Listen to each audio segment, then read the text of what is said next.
July 20th, 2015. I was waiting on a call from my mother that day. She and my dad had traveled to Phoenix. My dad had had a number of pacemakers that were being infected in his body, and they were going to the Mayo Clinic so that they could see a cardiologist.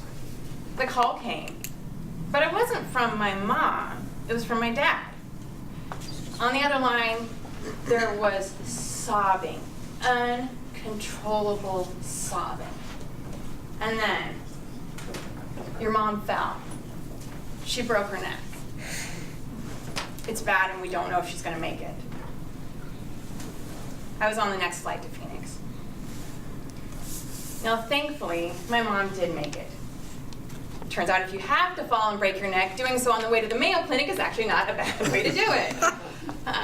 My siblings and I, we would spend the next few weeks taking care of both of our parents. My mom in particular needed a lot of help when she released from the hospital. She needed help in walking and dressing and bathing and in the toilet. And after those next few weeks, they ended up moving into an assisted living facility where they could receive those that assistance professionally. When I got back to Kansas City, I was telling somebody about my trip, and her response was, "Parents, when they get like this, they're just like kids, aren't they?" Now, I knew why she said it. It's not something that's uncommon to say, actually. There are many people who are in this spot where they're taking care of both children and parents. And actually, a lot of the tasks may look the same. But I have to ask, where do we draw the line when we are comparing children to our parents or to the elderly? And where is there any danger in that? And that's what I'd like to spend a couple minutes talking about. First, I'd like to talk about what we're not saying. We're not saying that this is a situation where we're calling them children and being youthful or a kid at heart. This is not about being John Ruck. This is about saying that somebody is incapable and being a burden. This is about placing somebody in a different category than we are. We know what it's like to be an adult, right? We have been a child, we have survived puberty, thank you, Jesus. We have made it to be an adult where we are capable and independent. At some point, the body does not allow for that anymore. And therefore, mentally, we put this into a different category because we don't want to be in that same category. That can't be adult because we know what it's like to be an adult.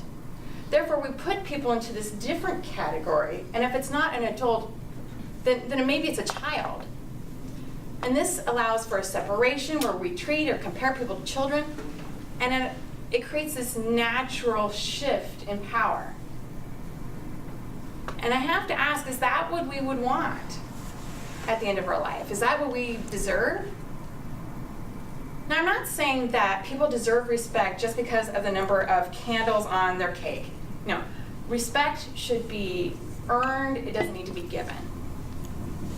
But what I am saying is that people who would otherwise be respected, losing that respect because of the aging process.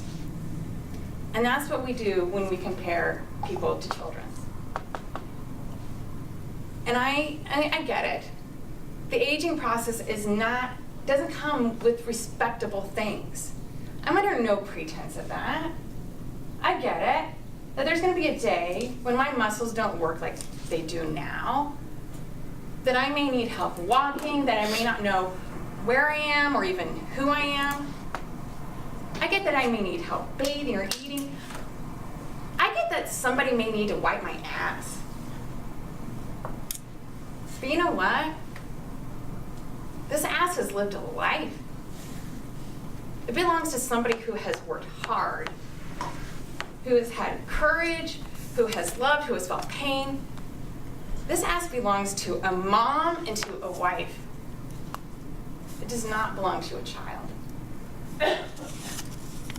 And should my son ever treat me as a child at that age, this ass, and probably his, will have a whole new level of experiences. Just as somebody does not deserve to be disrespect or deserve respect because of their age, I don't think they deserve disrespect because of their capabilities. Yet it's so easy to do, right? I mean, I'm not even immune. I said I love basketball. I've been watching the March Madness. Anybody watching that? Loyola Chicago. Been watching the Cinderella team? The team chaplain is Sister Jean.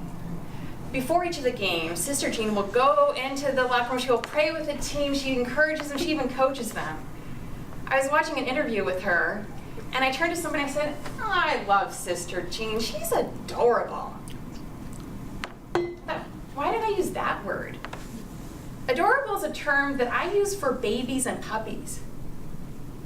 To be honest, I used it because Sister Jean is 98 and in a wheelchair. In that one word, what did I do to her? Had she been 48, I would have said she is empowering, she's got ball smart, she's awesome. Yet with adorable, I took that power from her. I didn't know where to draw the line. My hope is that we will be aware of this, that we'll be cognitive of what we're doing and be cautious, that we will show respect to people because of their character and not because of their capabilities. Because friends, the aging process is coming. None of us are immune to that.